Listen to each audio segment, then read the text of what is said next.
Section 1. You will hear a telephone conversation between an employer from the Wild Dune Spa and Resort and an applicant. First, you have some time to look at questions 1 to 5.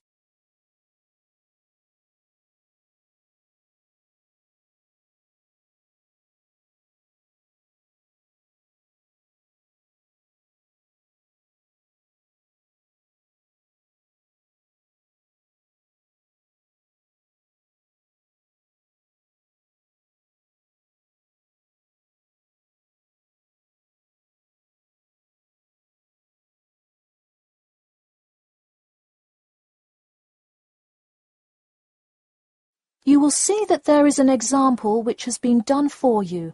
On this occasion only, the conversation relating to this will be played first. Hello, is this John Murphy? Hi, yes it is. Hi John, this is Ed Heisenberg from the Wild Dune Spa and Resort, calling about your application for our lifeguard position. Do you have a few minutes to talk? Yes, absolutely. The employer says that he is calling about the application for their lifeguard position. So, lifeguard has been written in the space. Now we shall begin. You should answer the questions as you listen, because you will not hear the recording a second time. Listen carefully and answer questions 1 to 5. Hello, is this John Murphy? Hi, yes it is. Hi John, this is Ed Heisenberg from the Wild Dune Spa and Resort, calling about your application for our lifeguard position. Do you have a few minutes to talk? Yes, absolutely. Great, could you give me your address? Sure. My address is 45 Elsinore Court. I'm sorry, was that Eleanor? Could you spell that for me? Sure, it's Elsinore. E-L-S-I-N-O-R-E. Okay, thanks. And is this the number we should reach you at in the future? 099885767? No, that's my home phone. But let me give you my mobile number instead. 077 896 245. Call me on that one. Okay, I'll make a note of that. Could you tell me your availability? Sure, I'm usually available during afternoons or weekends. I'd prefer not to be scheduled on weeknights because I work part-time as a waiter.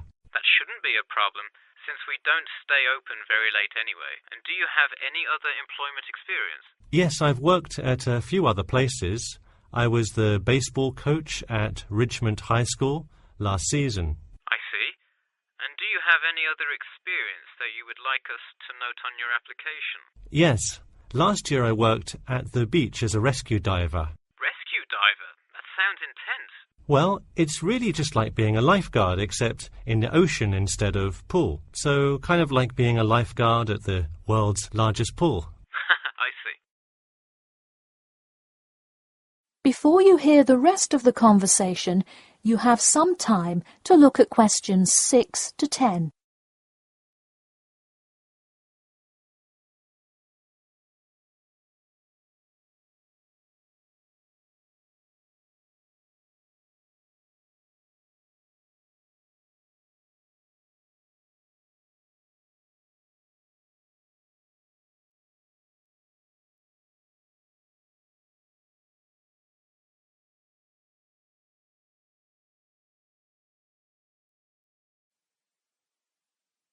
Now listen and answer questions 6 to 10. So could you tell me about the relevant skills you have? I'm guessing a lot given your experience. I'm CPR certified and have 2 years of diving experience. Great, it sounds like you are well qualified for this position. When does your CPR certification expire?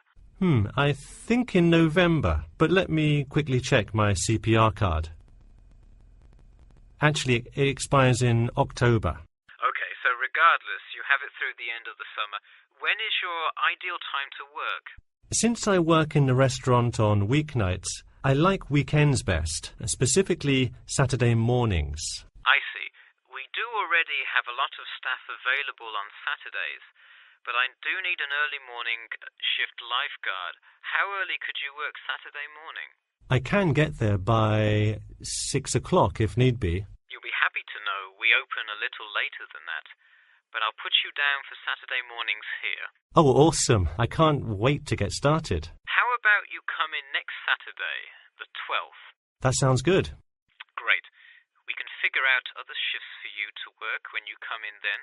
One last thing, just out of curiosity, where did you hear about us? I heard your ad on the radio while I was driving this morning. You know, I think you're the first person who has responded to our radio ads. It's almost always people who have seen us in the newspaper. Yeah, I don't have time to read through the newspaper every morning. I've plenty of time in the car to listen to radio ads. That makes sense. Well, thanks for your time, and we'll look forward to seeing you on the 12th.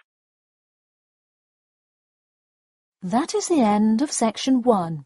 You now have half a minute to check your answers.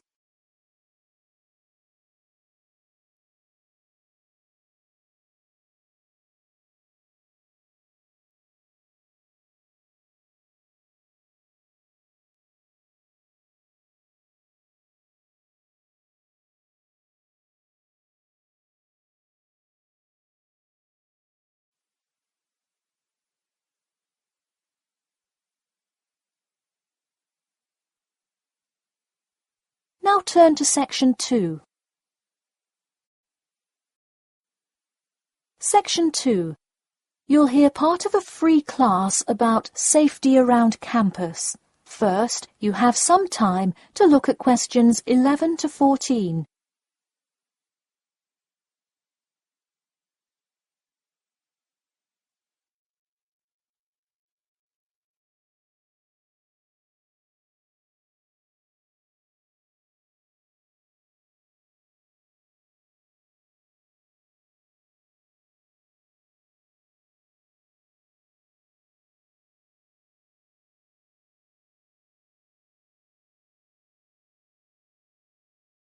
Now, listen carefully and answer questions 11 to 14.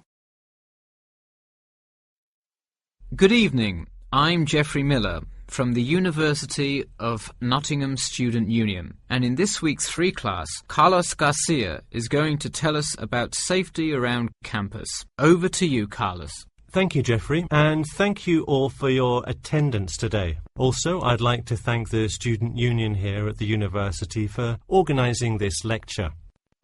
Well, I've been serving and protecting the City of Nottingham for over 20 years now as a member of the police department. Does anyone know what type of crime is the most prevalent on campus? I heard someone say drugs and alcohol. That actually isn't too much of an issue. Violence? Nope. Actually, the biggest thing we worry about here is theft. The nature of crime on Nottingham's campus is quite different from that of the surrounding areas. Crime rates across the East Midlands are very difficult to control. We'd like to see the rate stay the same for this calendar year, but it has been increasing steadily over the past 3 years. On campus, however, I'm happy to say that the overall crime rate has fallen this year. You wouldn't think so if you've seen the extremely exaggerated stories in the media. The media has done nothing but cause more concern about crime in our area. Even the crime shows you see today are a little bit far-fetched, but at least viewers know they're not real events. We'd really like to see more factual news articles out there so the public can have a rational sense of the safety level of our society. Before you hear the rest of the talk, you have some time to look at questions 15 to 20.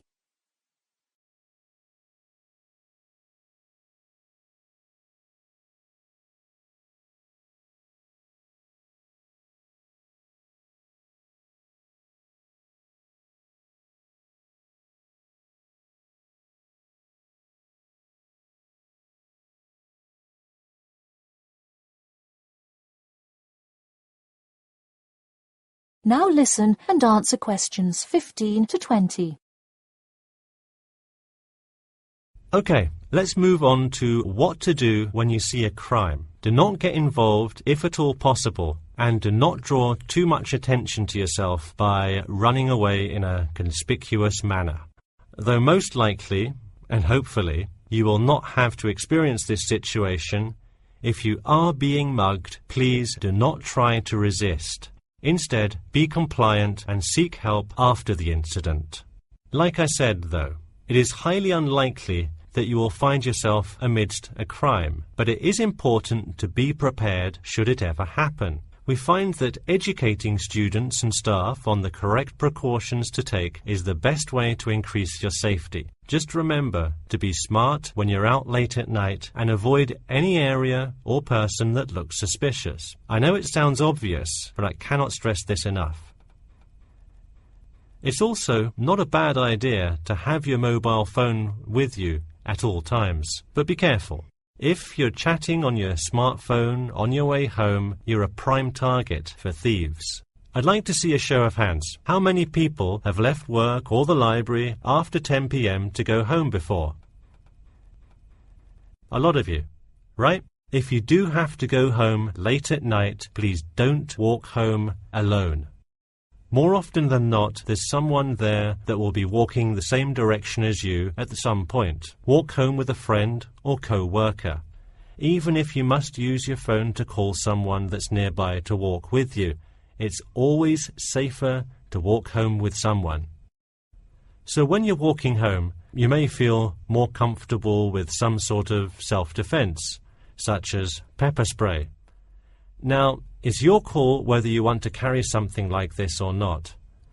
However, I absolutely advise against carrying a knife or any other offensive weapon. All too often, they can be used against you if you're disarmed, putting yourself in more danger.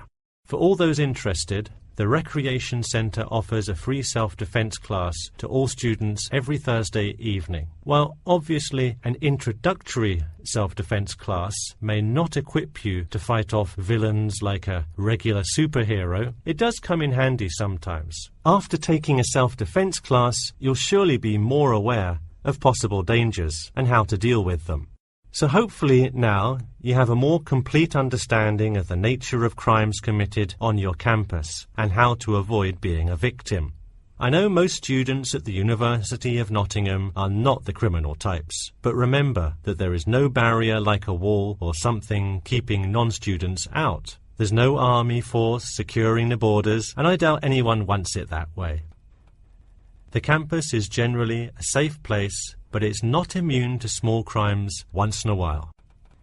All right, that's all I have to say for today. Stay safe. That is the end of section 2. You now have half a minute to check your answers.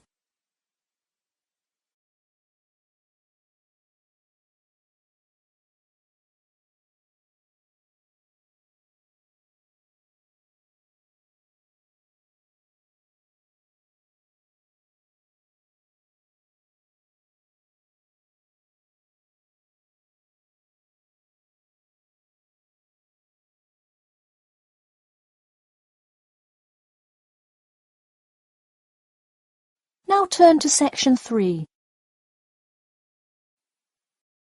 Section 3. You will hear a student called Bobby talking to his tutor about the research project. First, you have some time to look at questions 21 to 23.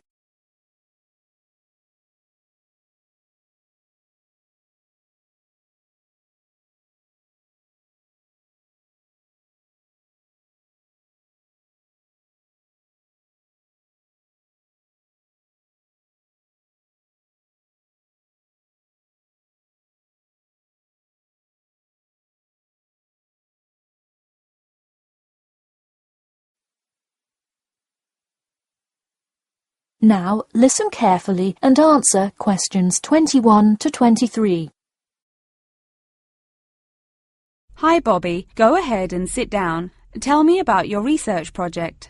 Well, I decided to research football and keys for success on a football team. That sounds great. What are the guidelines for the test? Did the teacher talk to you about it in class? No, everything is on a handout that was passed out. It says that the first draft is due at the end of next week and the second and third are due later on in the month. I don't understand why we have to keep revising and fixing it. Is this assignment really that important? Well, this project is a major requirement for passing 11th grade English and will go on your permanent record. Oh, really? Does that mean it will affect what English level I am placed in next year? Well, not exactly. You need a good grade to move on, but it is your overall grade and teacher recommendation that determines what level of English you are placed in next year. Anyway, tell me about your topic choice. Do you play football? Well, actually, it's because my father loves the sport. He watches it every weekend. Cool. It's a good idea to report on something you're interested in. Before you hear the rest of the talk, you have some time to look at questions 24 to 30.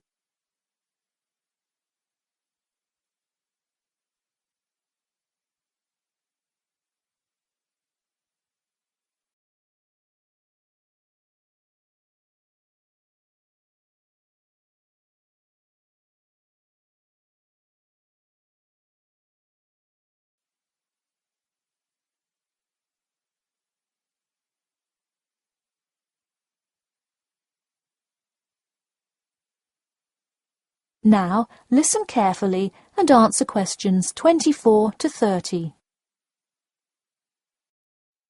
I see you worked hard calling players and the head coach to talk, so let's see what information you got. Well, you have to listen carefully to the first call on the recording.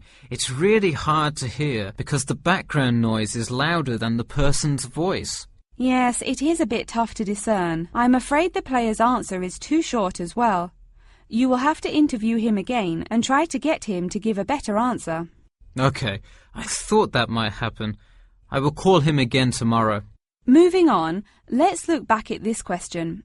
You asked, tell me about a time when you learned a major life lesson through playing football and explain how that has shaped the person and player you have become now and how you hope to pass on that lesson.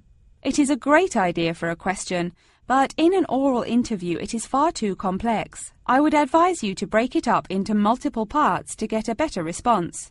I guess you're right. I wouldn't want to have to provide an answer to a question like that. I will simplify it. I found that when I asked players this question, it took too much time because they were struggling to answer the question completely. In fact, this is the question Joe Billings was answering when the tape ran out. He did tend to ramble on all the questions, didn't he? He sure did. I would recommend that when you go back and interview players again, that you use a more sophisticated recording device. This recording is spotty, which indicates that the equipment wasn't working consistently. Okay, I guess it probably wasn't the best idea to use the sound recorder on my phone. Hey, could you give me some feedback on the content of the report itself? Sure. Let's start by focusing on your topic. While I like that you chose to cover football, it seems inexplicit. The keys for success of a player and team is quite an interesting topic, but what is your thesis? That is to say, what conclusions can you draw from your research? I would suggest coming up with a strong thesis statement and then shaping your report based on that. Is it really too vague? I put a whole lot of facts into it. I list the top 10 goal scorers in football history and later on provide statistics for a few of the most famous coaches and their records as coaches. I think that's great that you included these facts, but I think you focus too much on the facts and not enough on connecting these facts to make your point. Ah, I see. Okay. So it looks like I have quite a bit of work to do before the deadline. That is the end of section 3. You now have half a minute to check your answers.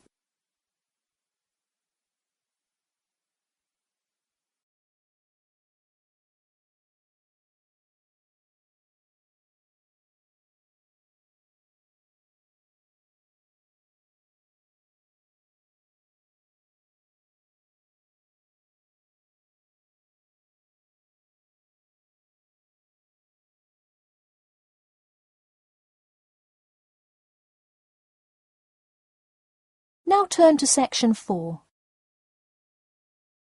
Section 4. You will hear part of a lecture about how to give a quality speech. First, you have some time to look at questions 31 to 40.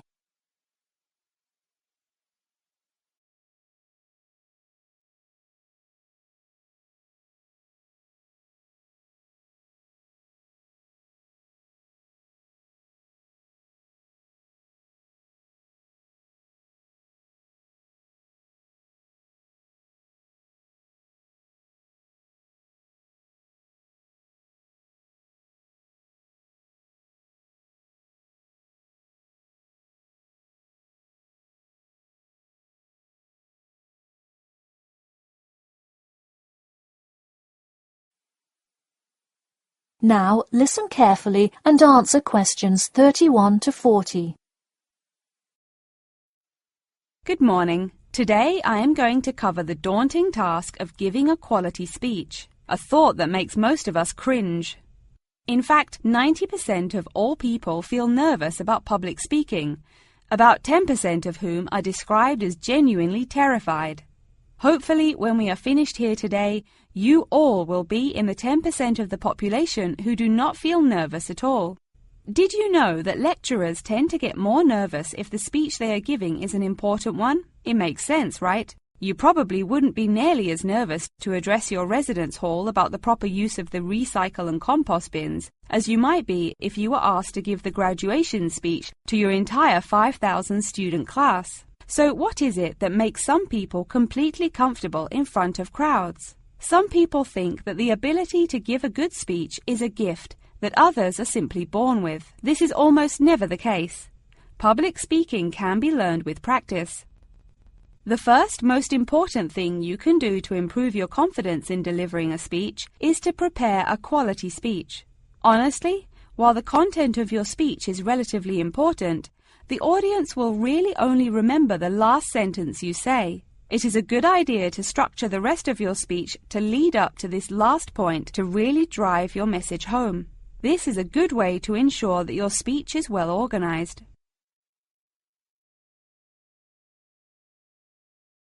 Once you are confident in the quality of the speech you have written, the rest is just about your stage presence. Let's go through some do's and don'ts of public speaking. First, you want to command the attention of the room. Do not, I repeat, do not proceed with your speech until the audience is paying attention. Even Martin Luther King Jr.'s I Have a Dream speech wouldn't have made any difference in the world without the undivided attention of his audience. To continue with the I Have a Dream example, one of the reasons that MLK was such an effective orator was his ability to speak with passion and engage with his audience. That sort of charisma does not come from reading straight from paper. Don't get me wrong, it is a good idea to write your main ideas down on a note card, sheet of paper or something. But one factor that will consistently lead to a boring, forgettable speech is writing down your entire speech. Do not write your full speech down. If you are constantly reading your paper, you are not making eye contact with your audience, and thus failing to really express the feeling that goes with your ideas. I advise you write 1 or 2 ideas, so if you suddenly draw a blank, you have something to jog your memory. If you've written a good speech that you believe in, those ideas should be sufficient to keep you on track.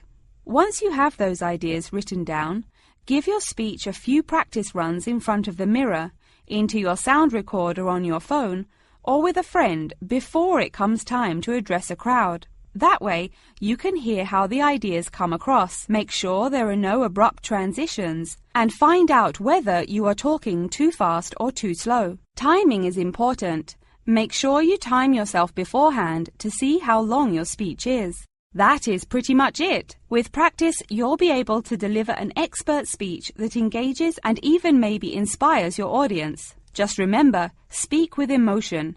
No one wants to listen to someone reading from a script.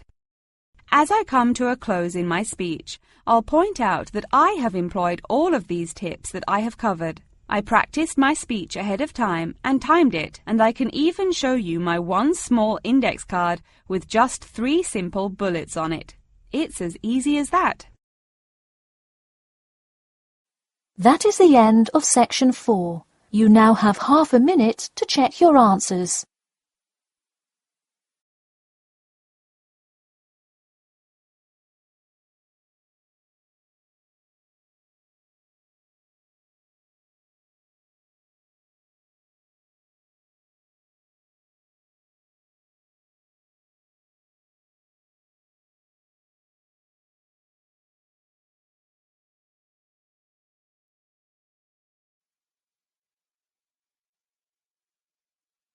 That is the end of the listening test.